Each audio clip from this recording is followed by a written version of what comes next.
මුලාසනය හොබවන ගරු මන්ත්‍රීතුමනි මේ වැදගත් අමාත්‍යංශ තුන අද මේ කාර්ක සභා අවස්ථාවේ මගේ අදහස් ඉදිරිපත් කිරීමට අවස්ථාව ලැබීම සම්බන්ධයෙන් මම ස්තුතිවන්ත වෙනවා. විශේෂයෙන්ම අපේ රටේ තරුණ ප්‍රජාව 23.5ක් දල වශයෙන් ඉතින් මේ අපේ අනාගතය බාරගන්න ඉන්න අපේ මේ වයස් කාණ්ඩේ තරුණ තරුණියන් ගෙන් 25ක් පමණ අද වෙනකොට විරැකියාවෙන් වෙනවා කියලා අපිට සඳහන් කරන්නට පුළුවන්. ඉතින් ඇත්තටම මම හිතන්නේ වැඩිහිටියන් වශයෙන් ඒ වගේම ආණ්ඩුවක් වශයෙන් මූලික පරමාර්ථය විය යුත්තේ මේ විරැකියාව ප්‍රශ්නය විසඳෙන්නට කියලා මම මේ අවස්ථාවේ සඳහන් කරන්නට කැමතියි. මොකද අපි දන්නවා විශේෂයෙන් මම දන්නවා අද අපේ ගරු විපක්ෂ නායකතුමා ඒ වගේම අපේ ගරු අගමැතිතුමියත් මේ සම්බන්ධයෙන් කතා කරා. විශේෂයෙන්ම ජාතික ජනබලවේගයේ ප්‍රතිපත්ති ප්‍රකාශයේ පැහැදිලිව සඳහන් කරලා තිබ්බා උපාධිධාරීන් විරැකියාවෙන් යුක්ත උපාධිධාරීන් 35000කට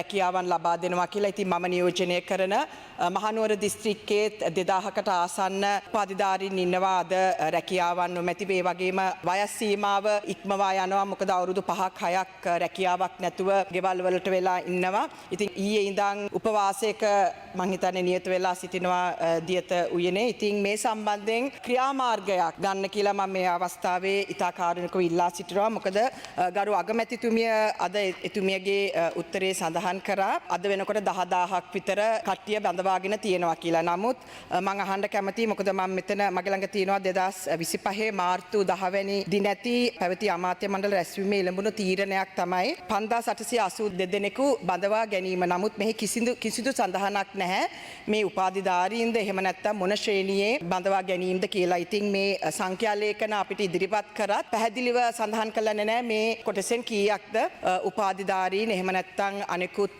ශ්‍රේණිවල බඳවා ගැනීමද කියලා. ඉතින් එම නිසා මම නැවතත් ඉල්ලා සිටිනවා මොකද අපි දන්නවා ජනාධිපතිවරණේ අපිත් එක්ක විශේෂයෙන්ම උපාධිධාරීන් විශාල සංඛ්‍යාවක් මැතිවරණ ක්‍රියාවලියේ යෙදුණා.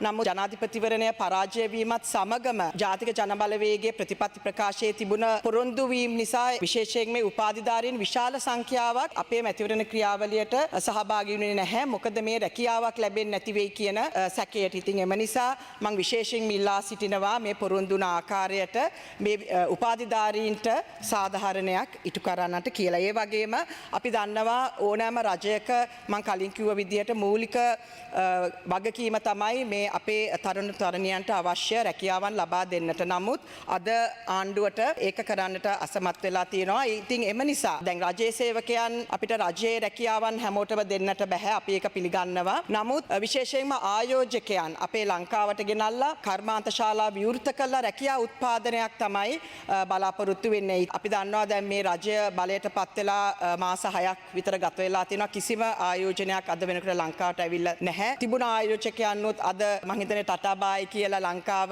හැර ගිහිල්ලා තියෙනවා. ඒ වගේම අපි දැක්කා දැන් දින කිහිපයකට උඩදී අවුරුදු 30කට කලින් වුණ ම්ලේච්ඡ සිදුවීම් සම්බන්ධයෙන් නැවත කතා කරනවා. ඉතින් මම අහන්න කැමති මේවා ගැන නිතර මතක් කරනකොට විදේශ ආයෝජකයන් අපේ ලංකාවට එයිද කියලා. මොකද මේ වගේ සිදුවීම් අපි උලුප්පලා දක්වනකොට ඉන්න ආයෝජකයන් විදේශ ආයෝජකයන් වුණත් අපේ රටට එන්න දෙවරක් හිතනවා කියලා මම මේ අවස්ථාවේ මතක් කරන්න කැමතියි. ඒ වගේම තමයි සමහර රජයේ රැකියාවන් තිබුණත් අපි දකිනවා අද වෙනකොට ඒ බඳවා ගැනීම කඩිනමින් සිදු වෙන්නේ නැහැ කියලා. මොකද දැන් අපි ගත්තොත් විදේශ අමාත්‍යාංශයේ අද වෙනකොට පුරප්පාඩු 100ක් විතර තියෙනවා. නමුත් ඒ විදේශ අමාත්‍යාංශයේ විභාගය තියෙන්නේ අවුරුදු 3-4කට සැරයක්. ඉතින් එම විදේශ අමාත්‍යාංශයේ රැකියාවක් බලාපොරොත්තු වෙන තරුණ තරුණියෙකුට ඇත්තටම නිශ්චිත විභාගයක් තියෙන්නේ කවද කියලා දැනගන්නට ක්‍රමවේදයක් නැහැ. මොකද 2013 තිබුණා, ඊට පස්සේ 2017 තිබුණා, ඊට පස්සේ ආයි තිබෙ 2022. ඉතින් ඒ වගේම කිසිම ක්‍රියාපටිපාටියක් නැහැ මේ විභාග තියෙන්නේ කවදද කියලා. ඒ වගේම තමයි දැන් සිසු හෙද පුහුණුවට 3000ක් බඳවා ගැනීමට අනුමැතිය ලැබිලා තියෙනවා. නමුත් අද වෙනකොට 2183ක් තමයි බඳවාගෙන තියෙන්නේ. 817ක පුරප්පාඩුවක් තියෙනවා. නමුත් අද වෙනකොට ඒ කිසිදු පුරප්පාඩුවකට මේ තරුණ තරුණියන් විශේෂයෙන්ම අවුරුදු 25 26 27 දරුවන් තරුණ තරුණියන්ව බඳවා ගන්නට හැකියාව තිබුණත් අද ඒක කළා නෑ. මොකද විශේෂයෙන්ම පිරිමින් දැන් අපි දන්නවා හෙද සිසු පුහුණුවට 5% තමයි පිරිමි තරුණයන් ගන්නට පුළුවන්. නමුත් මම හිතන්නේ සෞඛ්‍ය අමාත්‍යවරයා විසින් විශේෂ අනුමැතියක් ලබාගෙන මේ 2016ක් ඉන්නවා පිරිමි හෙද සිසු පුහුණුවට සියලුම අවශ්‍යතාවයන් සපුරපු තරුණයන්. නමුත් අද වෙනකොට සෞඛ්‍ය අමාත්‍යවරයාගේ අනුමැතිය ලැබිලා තියෙනවා වුණත් ඒ බඳවා ගැනීම සිදු කළ නැහැ. ඉතින් මම කෙටියෙන් කියන්න හදන්නේ අපිට රජයේ තියෙන පුරප්පාඩු වලටවත් අඩුම තරමේ රජයට මේ අවශ්‍යතාවයන් අනුව මේ තරුණ තරුණයන් බඳවා ගැනීමට නොහැකි වෙලා තියෙනවා කියලා තමයි මම මේ අවස්ථාවේ සඳහන් කරන්නට කැමතියි.